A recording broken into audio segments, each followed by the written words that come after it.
नमस्ते। मैं अजय आवारा आवारा की बातें चैनल में आपका स्वागत करता हूँ। हम इस चैनल पर क्या करने वाले हैं?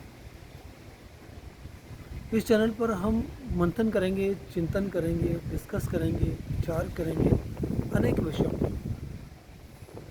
विषय कोई भी हो सकता है, धार्मिक भी हो सकता है, सामाजिक भी हो सकता है, ऐतिहासिक भी हो सकता है, किसी भी विषय पर बात कर सकते हैं। मेरा उद्देश्य यह नहीं कि मैं अपनी बात सिर्फ आप तक पहुंचाऊं। मेरा उद्देश्य यह है कि किसी भी सामाजिक समस्या का या किसी भी एक विषय पर आपका ध्यान केंद्रित करूं, ताकि आप अपने हिसाब से उस पर विचार कर सकें, उस पर सोच सकें। क्योंकि जब हम सब सोचेंगे तभी उस विषय पर मंथन चिंतन सही तरह से हो सकेगा और हमारे विभिन्न दृष्टिकोण मिलकर एक नया दृष्टिकोण बन सकेगा। मैं आपको आमंत्रित करता हूं कि आवारा की बातें चैनल आप सब्सक्राइब कीजिए। अगर आप इसे सब्सक्राइब कर लेंगे तो आप मुझसे जुड़ सकते हैं और मेरे अलग अलग वीडियोस को आप देख सकते हैं। और जब आप देखेंगे तब आप अपनी प्रतिक्रिया देंगे तो मुझे पता चलेगा कि मुझे और किस विषय पर बात करनी है या किस दृष्टिकोण से बात करनी है। और जब आप जुड़ेंगे तभी हम अपने विचारों को आगे बढ़ा सकते हैं। अब जब हमने बात शुरू की है तो सवाल ये उठता है कि हम आज किस विषय पर बात करेंगे। चलिए आज हम बात करते हैं अपने बारे में। अपने बारे में बात करते हैं तो इसका मतलब क्या हुआ? इसका अर्थ ये हुआ कि हमारी पहचान के बारे में बात करते हैं। और किसी भी इंसान के लिए उसकी पहचान होती है उसकी संस्कृति। सही विषय है ना? आज हम अपनी संस्कृति के बारे में बात करते हैं। अब जब हम हिंदुस्तान के अपने भारतवर्ष की संस्कृति की बात करते हैं तो बहुत बड़ी बड़ी बातें होती हैं। कई बातें होती हैं कि गंगा जमनी संस्कृति है, हमारी ये विशेषता है, हमारे वो विशेषता है। लेकिन सवाल ये है कि हम विशेषता की बात करते हैं तो लेकिन विशेषताओं पर ध्यान कितना देते हैं? है नहीं बात ये? सोचें कितना ध्यान देते हैं। क्या हम उन विशेषताओं को लेकर चल रहे हैं या हम सिर्फ उन पर बात कर रहे हैं या सिर्फ एक वाद विवाद ही कर रहे हैं? और मुझे लगता है कि हम सिर्फ वाद विवाद कर रहे हैं, बात कर रहे हैं, हम उस पर कुछ काम नहीं कर रहे। उदाहरण के तौर पर लीजिए, हम बात करते हैं अपनी परंपराओं की। चलिए हम अपनी परंपराओं की बात करते हैं। परंपरा से मेरा मतलब सिर्फ सनातन से मतलब नहीं है। वो इस्लामिक परंपरा भी हो सकती है, क्रिश्चियन परंपरा भी हो सकती है, सनातन परंपरा भी हो सकती है, या कोई भी और परंपरा किसी भी जाति की, किसी भी धर्म की, किसी भी समुदाय की हो सकती है। और ये विषय जाने अनजाने सभी के साथ ऐसा ही है। जब हम परंपरा की बात करते हैं तो हम ये नोटिस करते हैं, हम ये देखते हैं कि हम परंपराओं से हटते जा रहे हैं। चाहे वो पूजा पद्धति हो, चाहे या वो नमाज की पद्धति हो। कहीं ज़्यादा जुड़े, कहीं कम जुड़े हैं, लेकिन सवाल हम उठाते रहे हैं परंपराओं कि हम ये करते क्यों हैं। या तो हम विश्वास करते हैं तो आंख बंद करके विश्वास करते हैं, हमें नहीं पता कि उसको हम क्यों विश्वास कर रहे हैं, उसको क्यों फॉलो कर रहे हैं। तो जब फॉलो कर रहे हैं तब भी हमें नहीं पता क्यों कर रहे हैं, और जब हम नहीं कर रहे हैं उसको फॉलो, तब भी हमें नहीं पता हम उसको फॉलो क्यों नहीं कर रहे हैं, हम उसको क्यों इग्नोर कर रहे हैं, क्यों अवॉइड कर रहे हैं। तो क्या ये अजीब सी स्थिति नहीं है कि अगर हम कर रहे हैं तब भी नहीं पता हमें, पर हमारे पास कारण है, नहीं करें तब भी हमारे पास कारण नहीं है।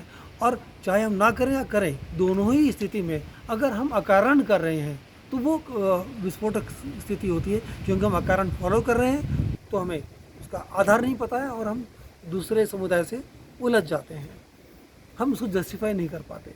और अगर हम उसको नहीं मान रहे हैं तो हम अपने आप को उस ज्ञान से दूर कर रहे हैं जिस ज्ञान में हमें समाहित होना चाहिए। तो अब सवाल ये कि हमें अपनी परंपराओं का कारण क्यों नहीं पता है। चाहे कोई समुदाय विशेष की बात करें, कैसे करें, कई बार बात आती है कि आखिर हमें क्यों नहीं पता है। उसका कारण ये समझ सकते हैं, मान सकते हैं कि हमारी जो पुरानी पीढ़ियाँ रही हैं, या तो उनका दिमाग का डाइवर्शन कर दिया गया है, या उनके विचारों का डाइवर्शन कर दिया गया है, या उनके अंदर हीन भावना डाल दी गई है। अब अगर बात करें हीन भावना की, तो ये बात आप देख सकते हैं कि इस्लाम में देख सकते हैं कि उन्होंने अपनी मान लिया कि हम सही हैं, हम कोई भी गलत नहीं है। और बात करें सनातन की तो हमें पिछड़ापन दिखा दिया गया है कि यही एक पद्धति सही है, ये पद्धति गलत है। ठीक है ना? और उसका असर क्या हुआ? उसका असर ये हुआ है कि हमने अपने पुराणों को, अपने वेदों को, अपने धर्मीय किताबों को, जो हमारी शिक्षा व्यवस्था है या जो हमारी सामाजिक व्यवस्था है, हमने उसको पिछड़ा मानने लगे, हम मानने लगे कि ये गलत है। और चूंकि हम उसको गलत मानने लगे हैं, इसलिए हमने ये भी जानने की कोशिश नहीं की कि शुरू कैसे हुई थी। क्योंकि अगर कोई भी स्थिति शुरू की गई, कोई परंपरा शुरू की गई है, तो कारण तो रहा होगा ना उसके पीछे। अपने आप तो कुछ भी नहीं हुआ। अगर आप समझ लीजिए, मैं ये अगर वीडियो पे आपसे बात कर रहा हूँ, तो इसके पीछे भी कारण होगा। अकारण तो कुछ भी नहीं हुआ। तो कोई भी किसी भी धर्म या जाति या समुदाय विशेष की जो भी परंपरा है, अकारण नहीं हुई है। लेकिन हम उसका कारण नहीं जानते, कारण जानते नहीं है, इसलिए हम उसको बेकार समझते हैं। अब चूंकि बेकार समझते हैं तो हम उसका पालन नहीं करते। मुश्किल यह है कि हम जानने की कोशिश नहीं करते कि वो किया क्यों जाता है। अब इसमें गलती किसकी, इस पीढ़ी की या पुरानी पीढ़ी की या उससे पुरानी पीढ़ी की। हम कई बार ये एक्सक्यूज़ देते मिलते हैं कि आक्रांताओं ने हमें भटका दिया, हमें ये कर दिया गया, हमें वो कर दिया गया। ठीक है, अंग्रेज़ आए, उन्होंने हमें भटकाने की कोशिश की। आक्रांत आए, उन्होंने हमें ये कुछ भी करने की कोशिश की। तो क्या हमारा विवेक कहाँ गया? हम अपने विवेक की बात करें तो ये बड़े शर्म की बात है कि आज भी हम जिरह बहस करते हैं समस्याओं पर, ना कि उनके कारण पर। और जब हम किसी कारण पर ही बात नहीं करेंगे तो हमें तो हर चीज़ तो विवाद ही लगेगा ना। और जब हम हर चीज़ को विवाद बना के प्रस्तुत करेंगे तो मैं सही, मैं सही, मैं सही का विवाद होगा। ये नहीं विवाद हो, ये डिस्कशन नहीं होगा कि सही क्या है। सब सही है क्योंकि सब गलत है, क्योंकि गलत ही अपने आप को सही साबित करने की कोशिश करता है। सही सही रहता है, वो साबित नहीं करता है। तो हम आज क्या कर रहे हैं, अपने अपने समुदाय को लेकर झगड़ रहे हैं, सही गलत साबित करने के लिए। अपनी परंपराओं से दूर होते जा रहे हैं, अपनी परंपरा को सही साबित करने के लिए। हम अपनी परंपरा को सही साबित करने के लिए विवाद कर रहे हैं, ना कि उसके कारण जान रहे हैं। उसके पीछे वैज्ञानिक कारण क्या है, सामाजिक कारण क्या है, धार्मिक कारण क्या है, परिस्थितिवश कारण क्या है, समस्या क्या है, या किस कारण से आया, हमें नहीं पता।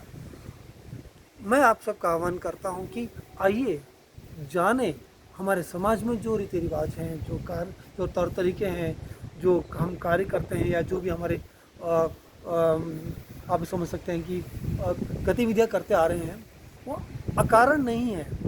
आइए, मैं आपको आमंत्रित करता हूँ, आइए जानिए उसका कारण क्या है। रिसर्च कीजिए, शोध कीजिए, ग्रंथ पढ़िए, वाद विवाद कीजिए, डिस्कस कीजिए। वाद विवाद खुद को सही साबित करने के लिए नहीं, जानने के लिए। अगर कोई आदमी को कहता है ये काम चीज़ ऐसे, तो पूछो कैसे, ये उत्पन्न कैसे हुई, शुरू कैसे हुई, बनी कैसे, कैसे डेवलप हुई। जब हम ये जानने की कोशिश करेंगे तब हमें पता चलेगा, सूत्र मिलेगा कि सूत्र कहाँ से शुरू होता है। आज हमारे पास उलझे हुए ऊन का गुत्था है, उसका सिरा कहाँ है वो हम जानने की कोशिश नहीं कर रहे, सिर्फ काट कर फेंक रहे हैं। अगर हम उसका सिरा ढूंढ पाएंगे तो ये उलझनें दूर हो जाएंगी, और ये उलझनें दूर हो जाएंगी तो हम अपने आप को समझ पाएंगे कि हम क्या हैं, हमारी संस्कृति क्या है। हमारी संस्कृति तब तक अधूरी है जब तक हम खुद को ना जान पाएँ।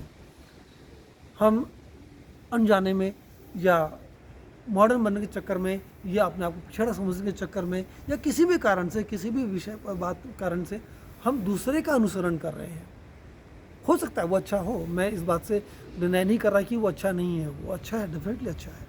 लेकिन उसके अच्छा होने का मतलब ये नहीं होता कि मैं बुरा हो गया। तो क्या मैं मान के चलूँ मैं बुरा हो गया? अगर हम अपनी संस्कृति को पिछड़ापन बोलते हैं तो क्या हम बुरे हो गए? नहीं, हम बुरे नहीं हैं। हम जानते नहीं हैं, समझते नहीं हैं अपने आप को। और समझते क्यों नहीं है? क्योंकि हम अपनी परंपराओं का कारण नहीं जानते। आइए जाने हमारे रीति रिवाज, हमारे धार्मिक उत्सव, हमारे तौर तरीके, इसके पीछे कारण क्या है। हम कारण जान जाएंगे तो हम इन पर गर्व करेंगे। हम बात करते हैं भारत के विश्व गुरु बनने की, संस्कृति की बात करते हैं। जब हम संस्कृति और गर्व की बात करते हैं तो परंपराओं पर सवाल क्यों उठाते हैं? और जो सवाल या तो हम अनुसरण अंधविश्वास में करते हैं या उसको इग्नोर करते हैं। दोनों ही किस्से में हम ये जानने की कोशिश बिल्कुल नहीं करते कि सूत्र कहाँ है। मैं आपका आह्वान करता हूँ कि आइए जानिए भारतीय संस्कृति, चाहे किसी भी धर्म से संबंधित हो, किसी भी समुदाय से संबंधित हो, उसके सूत्र को जानें, उसके आधार को जानें। अगर हम वो कर पाएंगे तब हम अपने आप को सही रूप में पहचान पाएंगे। अगर हम ये कर पाए तो हम श्रेष्ठ होंगे। अगर हम ये नहीं कर पाए तो फिर विश्व गुरु बनना या श्रेष्ठ संस्कृति की बात करना सिर्फ बातें हैं, अनुसरण नहीं है। और जिस चीज़ का हम अनुसरण नहीं करते तो समझ लो उसका कोई औचित्य नहीं बनता है। तो क्या हम अपनी संस्कृति का अनुसरण ना करके अपने आप के औचित्य को ही नकार रहे हैं, अपने आधार को नकार रहे हैं। हाँ, हम वही कर रहे हैं, वही कर रहे हैं, आगे से ना करें। देखें, हमारी आगे वाली पीढ़ी को हम किस तरह से जोड़ सकते हैं कि हम अपने अतीत को जानें, कैसे हुआ था, कैसे बढ़ा था, कैसे विकास हुआ था। अगर हम ये कर पाएंगे तो शायद हम इसको ज़िंदा रख पाएंगे, नहीं तो हम दूसरे का अनुसरण करते करते खुद मर जाएंगे, संस्कृति से मर जाएंगे, आत्मा से मर जाएंगे, हम एक गुलाम बन के रह जाएंगे। हमें गुलाम नहीं बनना है, हमें इंसान बनना है, हमें हिंदुस्तानी बनना है। आइए हिंदुस्तानी बने। नमस्कार।